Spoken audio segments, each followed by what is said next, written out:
What's good? What's gravy? What's wavy, baby? Let's get right to it.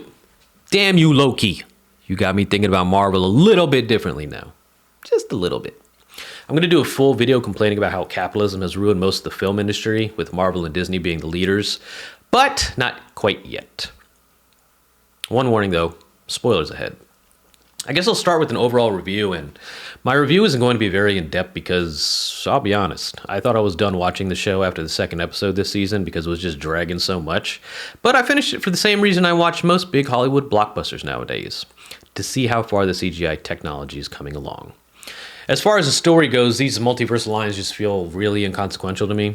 No one really ever dies. They may come back through some trope or from another universe, or they reboot stuff. So it's just like, okay, whatever. I'm hearing rumors about Robert Downey Jr. coming back. Like, come on, guys. This season of Loki, though, was harder than other shows for me to follow because Loki is time slipping, so it gets confusing keeping track of where they are in time and who knows what, when, and where, so I just kind of tuned it out. My opinion on time travel is it's physically impossible, so when they use it in movies and TV shows, if it's not done right, it just looks stupid and it's irritating. This was the path I figured Loki was on. It was just going to continue on chasing Kang variants or whatever, since this is a TV show and not a Marvel movie. Alas, Disney did something surprising in the finale. They used a time travel trope to show the redundancy of hard work and growth. This whole season has been Loki essentially slowly powering up. I always wondered, like, what the hell are Loki's powers anyway? And in this season, he unlocks most, if not all of them, which was very satisfying to see.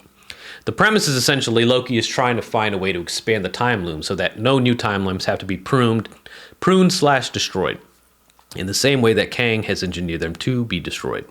The loom essentially limits the expansion of the multiverse, and Loki has to decide between either he destroys the loom and risks killing his friends and family in an inevitable war with the Kangs from the multiverse, or stops Sylvie from killing Kang and maintaining the status quo because she showed Hiddleston's Loki that no matter what he said or did, she was going to kill Kang. This dives into ideas of destiny and free will and the like, and I personally love that.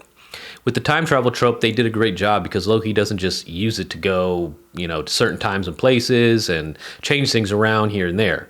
There's a line where he basically is asking Ouroboros how long it would take him to learn everything about time and the time loom in order to find a way to create a device that could scale up the loom.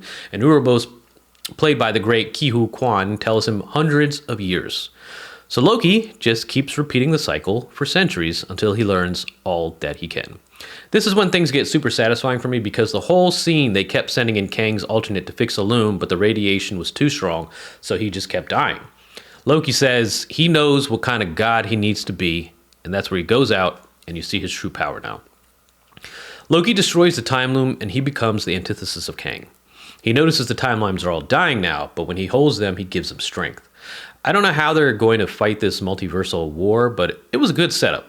Loki gathers up the timelines, sheds his normal attire as his Loki attire forms around him. He gathers up as many timelines as he can and opens up space-time, presumably a similar realm to what Kang has. Here he takes his throne as a new guardian of the timelines to battle Kang. It's super epic, and I was not expecting Loki to be the one to reach these power levels. It's pretty interesting for a couple of reasons, too. Initially, I believe Hiddleston tried out to be Thor, but he didn't get that role, and I believe they asked him to read for Loki, and they felt he was a natural there. Now, how many times has Loki died in the MCU? A few, at least, which is how he ended up in the TVA to begin with. This dude is such a fan favorite, Disney had no desire to let go of him. They just kept bringing him back. I thought the show was just some more fluff for the catalog, and it is for the most part, but this transformation of Loki was just very satisfying.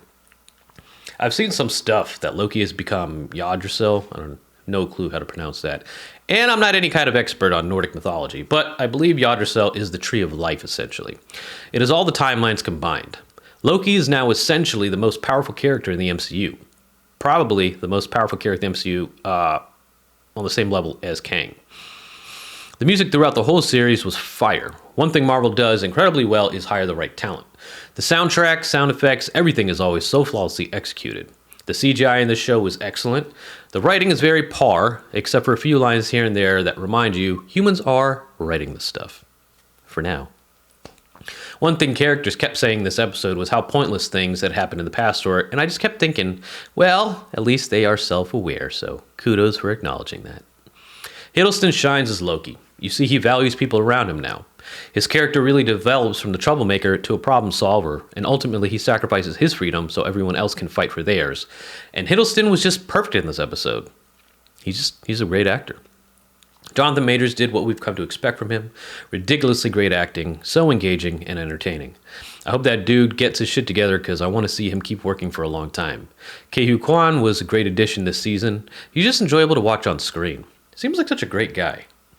I'm curious to see what Marvel is going to do because the trailers for Echo and Kraven the Hunter both look really good, and they appear as a return to shows Marvel was putting on Netflix.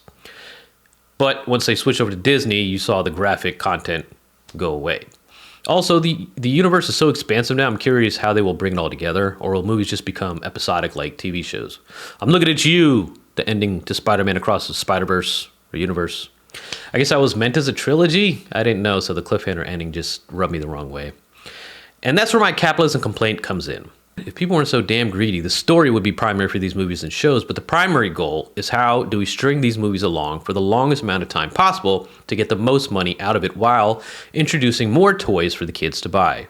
It has nothing to do with going woke. Corporate execs are constantly looking for a new audience as a means for expansion. So, we shall see. But do yourself a favor and watch the Loki finale.